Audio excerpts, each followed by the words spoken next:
The iPhone 13 and iPhone 13 Pro look like two very similar phones. However, they may look alike, but they are not the same phones. And there are different features you should consider before you pick one phone over the other. Hey, what's going on everyone? Greg here, and it's almost time to pre-order your iPhone 13. So if you're ready for the onslaught of Apple coverage that I'm about to unleash on you, well, you gotta make sure you're subscribed to the channel, and I guess you gotta click the notification bell too so you get notified of the videos, if YouTube even notifies people anymore.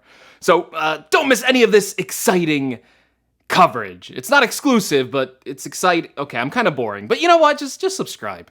Now, for this video, I want to go over the differences between the iPhone 13 and the iPhone 13 Pro, what features you should be on the lookout for, and what models I recommend if you're going to pre-order this iPhone before the reviews go up. And let's be honest, a lot of us are pre-ordering before any of the reviews go up because it's a new iPhone.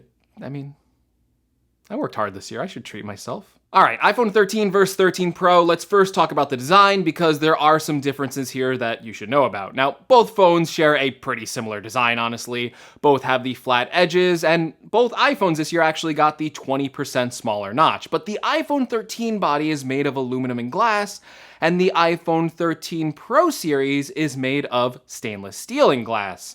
Now, although the 13 Pro looks and perhaps feels more premium because of that shiny stainless steel side, and the glass has more of a matte finish, which I think feels a bit more premium compared to the shiny glossy back found on the regular 13. The regular 13 design does have some benefits to it, and that is that the phone is lighter, which I do prefer.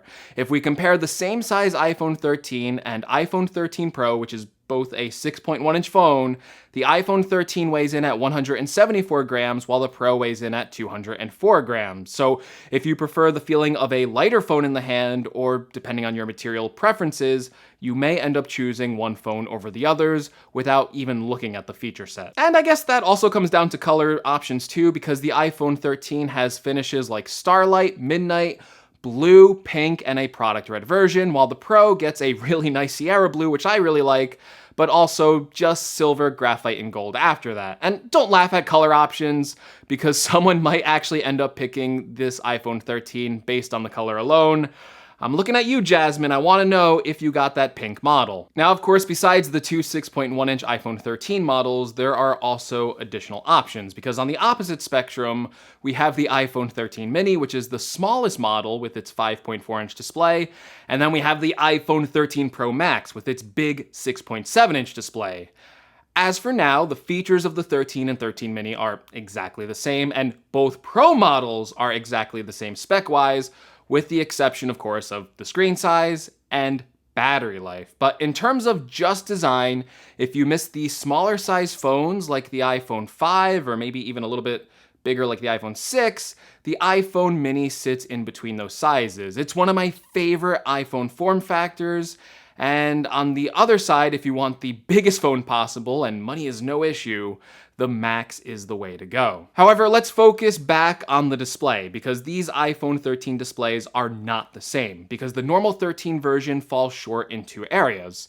First of all, the normal iPhone 13 models only go up to, well, I shouldn't say only, they go up to 800 nits of max brightness for typical use, which is still pretty bright, but the Pro models can actually get even brighter than that and now go up to 1,000 nits of max screen brightness, meaning that they should look more legible and appear better in outside lighting. However, both phones can go up to 1,200 nits of peak display brightness when watching HDR video or looking at HDR photos, so there should be no differences there. The Pro models also have an exclusive Pro Motion display, which can dynamically change the refresh rate of the phone all the way down to 10 Hz, going all the way up to 120 Hz. This means that when interacting with the iPhone 13 Pro, things like animations and scrolling should appear much smoother, and depending on the game, you could see games with higher frame rates that can take advantage of the faster refresh rate, while the standard iPhone 13 models will consistently be at a 60 Hz refresh rate. That's the refresh rate that iPhones have been at since the beginning of time. This new 120 Hz refresh rate is new and it's exclusive to the Pro models.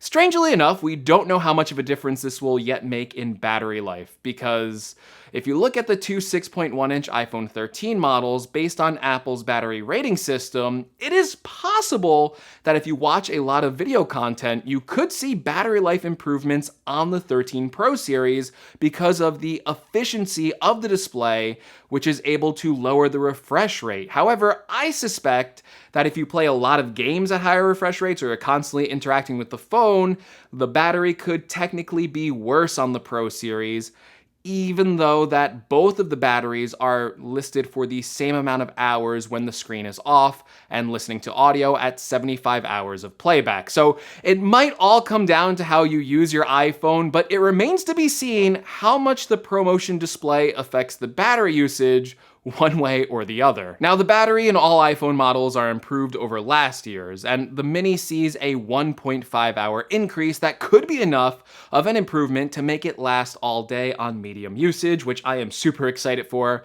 But if you're looking for the best battery life, the Pro Max gains 2.5 hours of battery life, and it looks like the phone to get if you want the best battery life possible and constantly have super heavy days of usage. Of course, both the other iPhone 13 models, the 13 and the 13 Pro, also get battery life improvements, so I think those should probably last around the same time as the 12 Pro Max from last year. So that's not a bad improvement either. So I think those phones are going to be widely popular for their battery life improvements. Now, for the first time ever, we are also getting different chips inside the normal iPhone 13 and the iPhone 13 Pro. Before, they used to just have the same chip.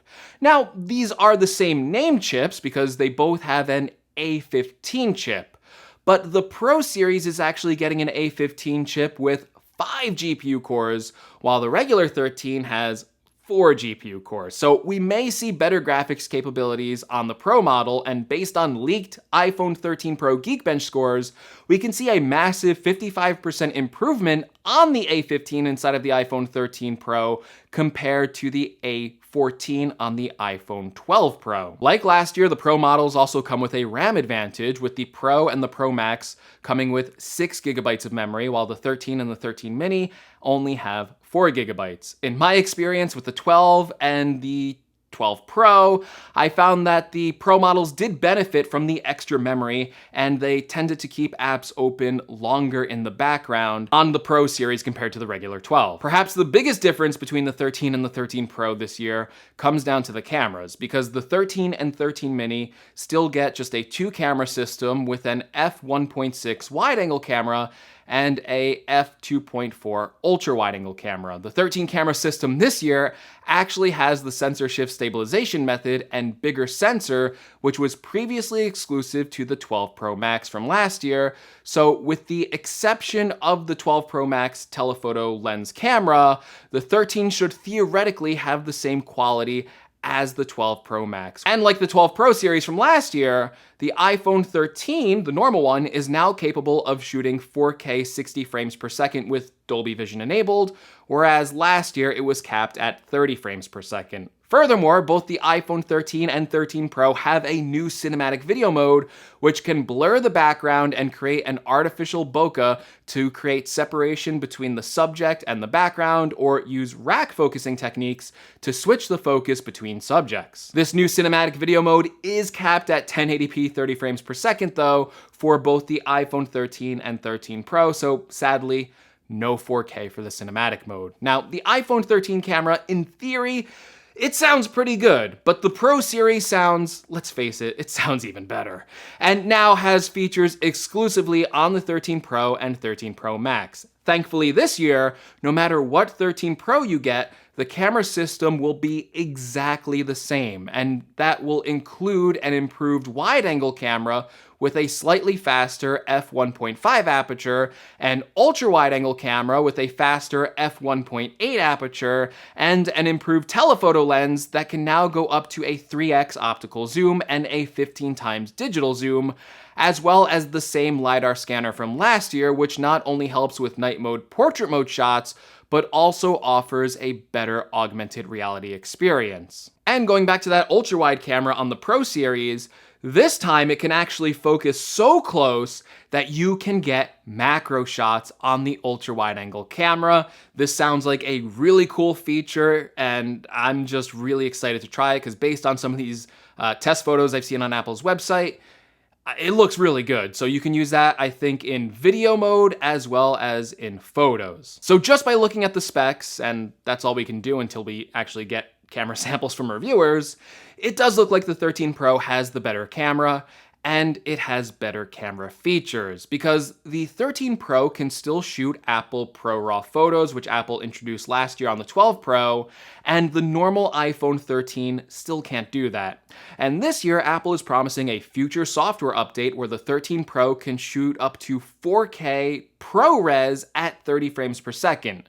Just be made aware that if you get the 128GB model, you will be limited to 1080p in ProRes. Now, at the end of the day, those 13 Pro exclusive camera features might not mean much to you. I mean, if you don't use an external video editing program like Final Cut Pro, there's no reason to get excited for ProRes smartphone footage. The only people that can really take advantage of that is video editors who are working with that video codec. And if you're just shooting videos of your family, ProRes is going to probably end up being a useless feature that you never utilize. And while I think the 13 Pro Max camera sounds great, let's also acknowledge that the best camera from last year just got slapped into the regular iPhone 13 models, all the way down to the small iPhone 13 mini. So these cameras are going to be fantastic at taking photos and videos, and the coolest video feature for this year, at least on paper, the cinematic video mode, is available on both iPhone 13 models. It is not exclusive to the 13 Pro, and I think that's a bigger deal than ProRes video. Furthermore, the regular 13 series becomes a much better value this year thanks to Apple increasing the starting storage to the same as the Pro models. And now all iPhone 13 models start at 128GB of storage. Now, just like last year, the Mini is the cheapest in the lineup. It starts at $699, although I think most people, based on sales data from last year, are going to prefer the bigger 6.1-inch iPhone 13, especially because of not only the increased display size, which most people tend to prefer now, but also the additional 2.5 hours of battery life over last year's model. That's a big increase. And yeah, I think that's probably the phone to get for most users. I would probably recommend the 13 or the 13 mini to most iPhone users, unless you absolutely want the faster refresh rate offered by the Pro, or you can make some advanced video editing features offered by ProRes support. With that being said, I think the iPhone model of the year right now is the normal sized iPhone 13 Pro. I say that because it gets all the same features of the Max this year, and with those battery life improvements, it sounds like the model that I will personally be going with. Like the 13, it starts at 128GB of storage for $1,000, but unlike the regular 13, I would probably recommend that users at least step up to the 256GB storage option if they plan to use the ProRes video codec, because you need 256GB or more to shoot in 4K 30 frames per second, and you just can't do it on the 128GB Pro model. It only caps out at 1080p.